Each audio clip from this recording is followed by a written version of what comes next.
Hello दोस्तों, स्वागत है आप सबका मेरे यूट्यूब चैनल पे। और मैं इस मॉडल का चैप्टर 41 लेके आ चुका हूँ। तो चैप्टर की शुरुआत होती है जहाँ पे हमें सबसे पहले कंपटीशन वाला स्टेडियम दिखाया जाता है, जहाँ के पे है ना दो लोगों की फाइट हो रही होती है। मतलब कि वो दोनों आपस में फाइटिंग कर रहे होते हैं और उन दोनों का आपस में मुकाबला हो रहा होता है। और हम देखते हैं कि वो और किसी की नहीं, हांजिंग की टीम होती है। और जो हांजिंग होता है ना, वो अपना बीच बचाव कर रहा होता है। मतलब कि वो सामने वाले टीम पे हमला नहीं कर रहा होता है, बल्कि अपनी टीम की रक्षा के लिए वो कवच बना के खड़ा हुआ होता है। और उसके पीछे उसकी गाइड लड़की भी होती है, और जो सामने वाली टीम होती है ना, वो हमला कर रही होती है। और हम उसे स्टेडियम के अंदर देखते हैं, जहाँ पे जो सेंजन और लियानी होते हैं ना, वो भी उस फाइट को देख रहे होते हैं। और जो सेंजन होता है ना, वो हांजिंग की तरफ देखते हुए लियानी से कहता है कि जो हांजिंग है वो सिर्फ अपनी टीम का बीच बचाव क्यों कर रहा है। मतलब कि जो हांजिंग है वो सामने वाली टीम के साथ फाइट नहीं कर रहा है, जबकि वो सिर्फ बी रैंक की ही है।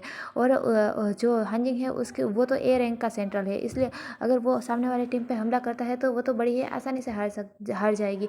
लेकिन वो सिर्फ अपनी टीम का बचाव ही क्यों कर रहा है, वो सामने वाली टीम के साथ फाइट बैक क्यों नहीं कर रहा है। और जो सेंजन होता है वो उनकी फाइट को देखते हुए हांजिंग पे शक कर ही रहा होता है। तभी हम लियानी को देखते हैं। जो लियानी होता है वो दूसरी तरफ भी देखता है, और जो लियानी होता है वो सेंजन से कहता है कि लुक, मतलब कि उस तरफ देखो। और हम उस तरफ देखते हैं। उस तरफ राजकुमारी जियाओरंग बैठी हुई होती है, जो कि हांजिंग की फाइट को बड़े ही गौर से और बड़े ही ध्यान देख रही होती है। और हम लियानी की आवाज़ को सुनते हैं। जो लियानी होता है वो सेंजन से कहता है कि राजकुमारी जियाओरंग, तुमने उन्हें नहीं देखा, वो बड़े ही गौर से हांजिंग की तरफ ही देख रही है। देखा, जो हांजिंग है वो लोगों के दिमाग के साथ खेलने में कितना माहिर है। मतलब कि वो सबको अपने तरफ प्रभावित करने में और अपनी काबिलियत दिखाने में कितना माहिर है। मुझे तो उसकी मदद करने की ज़रूरत भी नहीं पड़ी। मतलब कि वो तो ऐसे ही राजकुमारी जियाओरंग को पटा लेगा, मुझे उसकी मदद करने की ज़रूरत भी नहीं है। और फिर जो वो लोग फाइट करते हुए ना, उनकी तरफ देखते हुए जो लियानी होता है ना, वो सेंजन के कान के पास आता है और कहता है कि मेरा अनुमान है कि जो वो फाइट कर रहे हैं ना, उसकी जोड़ी मतलब कि उसकी जो अनुकूलता है वो ए ग्रेड के आसपास ही होगी। लेकिन हम दोनों एक दूसरे के साथ जो अनुकूलता है वो 60% साझा करते हैं, यानी कि हम दोनों मैचिंग परसेंटेज 60% है। और हम दोनों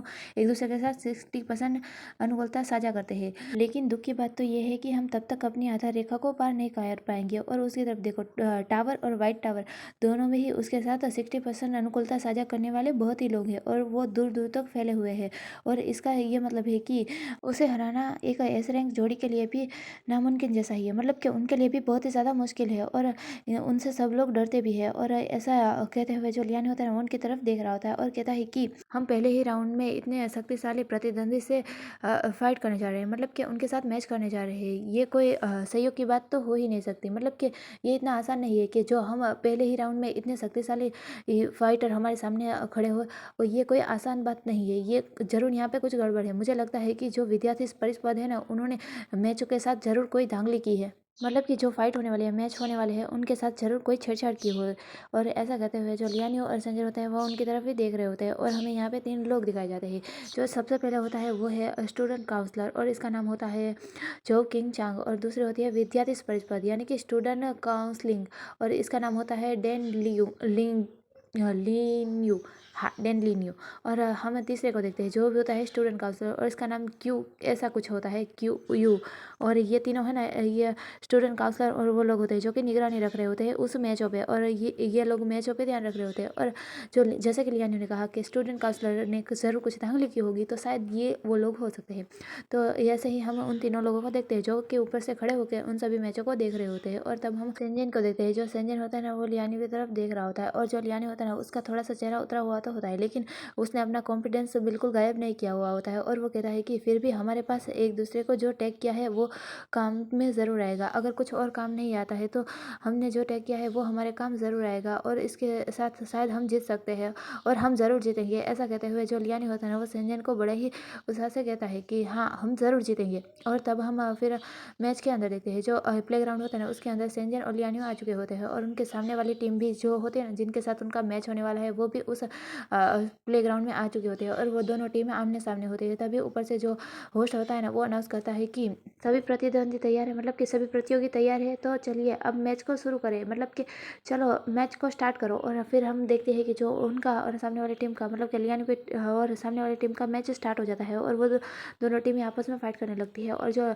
सामने वाला सेंटर होता है वो लियानी पे हमला कर रहा होता है। जो लियानी होता है ना, वो उसके हमले को बच भी रहा होता है और वापस उससे हमला बैकअप कर रहा होता है। और जो लियानी और वो सेंट्रल लड़का ऐसे ही आपस में फाइट कर रहे होते हैं, मतलब कि वो दोनों एक दूसरे से लात घुसे मार के फाइट कर रहे होते हैं, एक दूसरे पर हमला कर रहे होते हैं। और हम वहीं पे उस सेंट्रल के जो साथी होते हैं ना गाइड लड़के, उसे देखते हैं और इस तरफ सेंजर होता है और उन दोनों के पास से एक अजीब सी चमकती हुई रोशनी निकल रही होती है।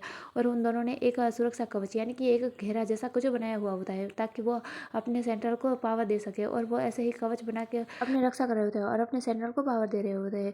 और हम सेंजन को देखते हैं, जो सेंजन होता है ना वो उसके आजू बाजू से रोशनी निकल रही होती है और वो कवच के अंदर ही होता है। और वो अपने मन में सोचता है कि मैं अब अपने इस कवच को तोड़ने नहीं दे सकता, मतलब कि जो लियान है उसने मुझे एक बार हल्के से मारा था, फिर भी मैं इतना ज़्यादा कमज़ोर हो गया था, मतलब कि मैं लगभग बेहोशी हो गया था। और मैं अब अपने इस कवच को तो तोड़ने नहीं दे सकता। अगर इस बार मेरा कवच टूटा तो शायद मैं पूरी तरह से बर्बाद हो जाऊंगा। और जो संजय होता है वो अपनी पूरी ताकत लगा रहा होता है और उससे फाइट बैक कर रहा होता है, मतलब कि कवच के द्वारा भी फाइट होती है, तो वो ऐसे ही पावर दे रहा होता है और अपने फाइट बैक कर रहा होता है। और हम उस सेंट्रल लड़की को देखते हैं जो कि संजय की तरफ देखते हुए मुस्कुराती है और फिर अपनी अपनी ताकत के साथ जो संजय होता है ना उसकी तरफ हमला करती है, मतलब कि उस पे है ना उस कवच से ही हमला करती है, क्योंकि उसे पता है कि जो संजय है वो अब कमज़ोर हो रहा है, तो वो पूरे तरह से संजय के ऊपर ही हमला करती है, जिस वजह से जो संजय होता है उसके आजू बाजू जो कवच होता है ना वो टूट जाता है और जो संजय होता है वो नीचे गिरने लगता है। और जो संजय होता है वो आ करके गिरता तो है लेकिन वो खुद को संभाल भी लेता है। और हम उसके आजू बाजू देखते हैं, उसके जो सुरक्षा कवच बनाया हुआ था ना उसके टुकड़े आजू बाजू बिखरे हुए होते हैं और उसका सुरक्षा कवच पूरी तरह से नष्ट हो चुका होता है, यानी कि टूट गया हुआ होता है। और हम उस सेंट्रल लड़की को देखते हैं, जो सेंट्रल लड़की होती है ना वो कहती है कि वे लगभग बर्बाद हो ही चुके हैं, मतलब कि उनका कवच टूट चुका है और वो बर्बाद हो ही चुके हैं, तो वो अब हमारे से हार जाएंगे और हमारी टीम जीत जाएगी। और वो ऐसा कहते हुए मुस्कुरा रही होती है। और इनकी टीम ने एक स्ट्रेटेजी बनाई हुई होती है, जिसके कारण जो लड़के होते हैं ना उसने गाइड वाले कपड़े पहने हुए थे और जो उसका गाइड था ना उसने सेंट्रल वाले कपड़े पहने थे, इसलिए लोगों को भ्रम हो रहा था कि है ना कि जो सेंट्रल है ना वो लियानो के साथ फाइट कर रहा है और जो गाइड लड़की है वो संजन के साथ कर रही है। लेकिन असल में उन दोनों ने ऐसा ही प्लान बनाया था ताकि जो वो संजन को कमज़ोर कर सके और जिस वजह से उनकी टीम जीत जाए। और हम लियानो को देखते हैं, जो लियानो होता है वो उस गाइड के साथ फाइट कर ही रहा होता है, मतलब कि उसका तो बिल्कुल भी ध्यान नहीं होता और वो उस गाइड के साथ फाइट कर रहा होता है। तभी जो सेंट्रल लड़के होते हैं ना वो लियानो की तरफ पीछे से हमला करती है और जो लियानो होता है ना उसका ध्यान नहीं होता, क्योंकि वो उस लड़की के साथ फाइट करने में बिजी होता है, जिस वजह से वो लड़की जब हमला करती है ना तभी लियानो का ध्यान उस तरफ नहीं होता है, जिसका फायदा उठा के वो लड़की पीछे से हमला कर ही रही होती है। तभी हम सेंजर को देखते हैं और जो सेंजर होता है वो इस हमले को देख लेता है कि वो लड़की लियानो के पीछे से वार कर रही है, मतलब कि पीछे से हमला करने की कोशिश कर रही है और वो लियानो के बहुत ही ज़्यादा फिक्र कर रहा होता है। और जो सेंजर होता है ना तभी उसका आध्यात्मिक जानवर अचानक से बाहर आ जाता है, क्योंकि जो लियानो होता है ना वो खतरे में है, इसलिए जो सेंजर का आध्यात्मिक जानवर अचानक से बाहर आ जाता है और वो सुस करके बाहर आता है। और जो आध्यात्मिक जानवर होता है मतलब कि वो तेंदुआ अचानक से उस लड़की के पास जाता है और बहुत ही ज़ोर से दहाड़ता है, यानी कि गुर्राता है और वो बहुत ही ज़ोर से दहाड़ मारता है। और इस वजह से जो सेंट्रल लड़की होते हैं ना वो लियानो पे हमला करते रुक जाती है और अचानक से पीछे टर्न होकर देखती है, मतलब कि वो ये क्या आ गया। और वो देखती है कि उसके पीछे एक हिम तेंदुआ है, इसलिए वो उस तरफ देखती है और वो थोड़ी सी शौक होती है और वो पीछे हटने लगती है। तभी हम उस हिम तेंदुए को देखते हैं, जो हिम तेंदुआ होता है ना वो उस सेंट्रल लड़की के हाथ पे अपने पंजे से हमला कर देता है, यानी उस लड़की के हाथ पे मारता है, क्योंकि वो लड़की लियानो को चोट पहुंचाने वाली थी, उस पर हमला करने वाली थी, इसलिए जो हिम तेंदुआ होता है ना उसने उसके हाथ पे खरोचा यानी मारा होता है। और जिस वजह से वो सेंट्रल लड़की होते हैं वो भी अपने आध्यात्मिक जानवर को चूज करके बाहर बुला लेती है और उस सेंट्रल लड़की का आध्यात्मिक जानवर एक चीता होता है। और हम इस तरफ देखते हैं कि उस सेंट्रल लड़की का आध्यात्मिक जानवर चीता और दूसरी तरफ संजन का आध्यात्मिक जानवर वो हिम तेंदुआ, और दोनों ही आपस में एक दूसरे को बहुत ही ज़्यादा गुस्से भरी निगाहों के साथ देख रहे होते हैं और एक दूसरे को देख के बहुत ही ज़्यादा जोर से गौर कर रहे होते हैं, मतलब कि गुरा रहे होते हैं। तभी जो लियानो होता है ना वो फाइट करते हुए अचानक से रुक जाता है और वो उस तरफ देखता है, और जब वो अपने पीछे उस तरफ देखता है तो बहुत ही ज़्यादा शौक होता है, क्योंकि एक तरफ संजन का हिम तेंदुआ होता है और दूसरी तरफ उस सेंट्रल लड़की का चीता होता है। और चीते को देखने के बाद जो लियानो होता है ना वो अपने मन में कहता है कि एक चीता ये तो एक सेंट्रल का आध्यात्मिक जानवर है, मतलब कि ये गाइड का तो नहीं हो सकता, ये एक सेंट्रल का आध्यात्मिक जानवर है। और जो लियानो होता है ना वो ये सारी चीज़ें रियलाइज़ करने की कोशिश कर रहा होता है, मतलब कि यहाँ पे क्या हो रहा है। और तभी हम उस गाइड को देखते हैं जो कि उस लड़के का साथी होता है और उसका ध्यान भी उसी तरफ जाता है और वो भी बड़ी हैरानी से उस तरफ ही देख रहा होता है। और हम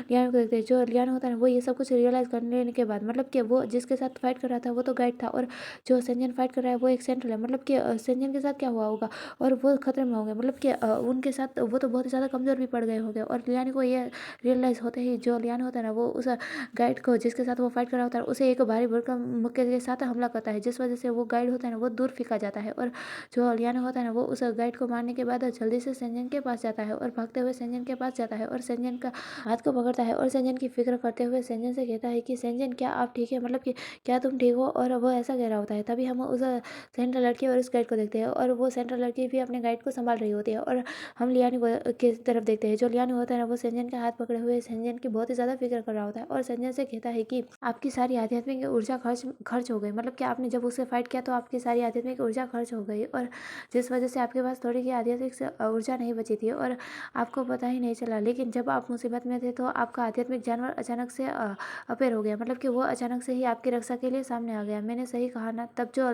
सेंजन होता है ना वो कहता है कि हाँ तुमने ठीक कहा, मतलब कि तुम सही कह रहे हो। मैंने अपनी सारी ऊर्जा खत्म कर दी और मुझे पता ही नहीं, लेकिन मैं खतरे में था तो मेरा आध्यात्मिक, मतलब कि तुम खतरे में थे तो मेरा आध्यात्मिक जानवर अचानक से बाहर आ गया और वो ऐसा कहता है। तभी जो लियानी होता है ना वो सेंजन की तरफ देखता है और सेंजन से कहता है कि क्या आपको नहीं लगता कि आपको मुझे बुला लेना चाहिए था, मतलब कि आपने अपनी सारी ऊर्जा खर्च होने ही वाली थी और आपने मुझे क्यों नहीं बताया? आपको मुझे बुला लेना चाहिए था। क्या तुम्हें माइंडिंग के बारे में नहीं पता है? तब जो सेंजन होता है वो लियानी की ये बात सुनने के बाद लियानी से कहता है कि तुम पहले सच सुनना चाहते हो या फिर झूठ? तब जो लियानी होता है ना वो सेंजन की तरफ देखने लगता है और सेंजन से कहता है कि मैं पहले झूठ सुनना पसंद करूंगा। तब जो सेंजन होता है वो लियानी की तरफ देखते हुए हल्का सा मुस्कुराता है और कहता है कि झूठ ये है कि तुम मेरे पीछे थे और मैं बस तुम्हारी रक्षा करना चाहता था। चाहे मुझे कुछ भी हो जाए मैं तुम्हें कुछ नहीं होने दे सकता था और मैं चाहे कितना भी नीचे गिर जाऊँ या फिर मुझे कुछ भी हो जाए मैं तुम्हें कुछ नहीं होने दे सकता था। और ऐसा कहते हुए लियानी की तरफ देख रहा होता है और लियानी से कहता है कि और सच ये है कि मैं बस अपनी आध्यात्मिक शक्ति को देखना चाहता था, उसे चेक करना चाहता था कि मैं कहाँ तक जा सकता हूँ, मतलब कि मैं कितनी दूर तक जा सकता हूँ, बस मैं ये चेक करना चाहता था। तब सेंजन की ये बात सुनने के बाद जो लियानी होता है ना वो सेंजन की तरफ देख रहा होता है और सेंजन से कहता है कि चुप रहो, तुमने जो पहले कहा था वो सच था, मतलब कि तुम अभी जो कह रहे हो वो सच नहीं है, तुमने जो पहले कहा था वो सच था और तुम झूठे हो। और ऐसा कहते हुए जो लियानी होता है ना वो ब्लश कर रहा होता है, मतलब कि शर्मा रहा होता है। और फिर हम थोड़ी देर बाद देखते हैं जो सेंजन होता है ना वो लियानी के पास से खड़ा हो जाता है और जो लियानी होता है ना वो सेंजन की तरफ देख रहा होता है और जो सेंजन होता है वो खड़ा होते हुए अपनी टाई को ठीक करता है और ठीक करते हुए फिर लियानी से कहता है कि मध्यांतम खत्म हो चुका है, मतलब कि जो मैच होता है ना उसके बीच में जो छोटा सा ब्रेक मिलता है ना वो ब्रेक खत्म हो चुका है और अब मैच फिर से स्टार्ट होने वाला है। तो चलो मैच को फिर से खेलते हैं और इस बार जीतते हैं, मतलब कि हम उनको हराएंगे और हम जीतेंगे। और जो सेंजन होता है वो ऐसा कहते हुए बहुत ही ज़्यादा खुश लग रहा होता है, मतलब कि वो लियानी के अंदर भी हौसला भर रहा होता है और कहता है कि चलो हम इस मैच को जीतेंगे। और यहीं पे हमारा ये वाला चैप्टर तो पूरा होता है, लेकिन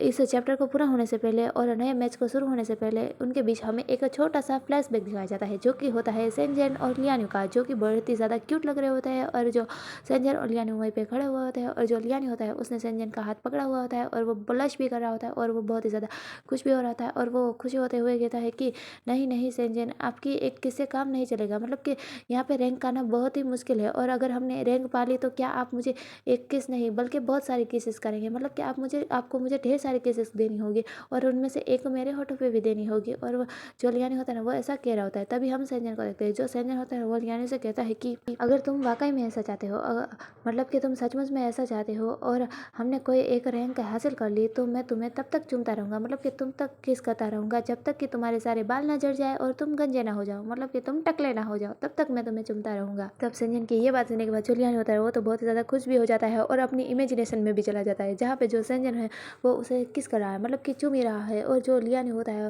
वो कह रहा होता है कि चाहे कुछ भी हो जाए, मैं गंजा भी हो जाऊँ, तुम मुझे चाहे कितनी भी किस करो सेंजन, मैं तुम्हें हमेशा प्यार करता रहूँगा, चाहे इस किस के कारण मैं गंजा हो जाऊँ, मेरे सारे बाल झड़ जाए, मैं अधेड़ उम्र का आदमी लगने लगूँ या फिर मेरे तोंद यानी मेरी जो पेट है वो बियर की तरह बाहर आ जाए और कुछ भी हो जाए, सिर्फ तुम ही मेरी आंखों में रहोगे, तुम ही मुझसे प्यार करोगे, मैं तुमसे बहुत ही ज़्यादा प्यार करता हूँ।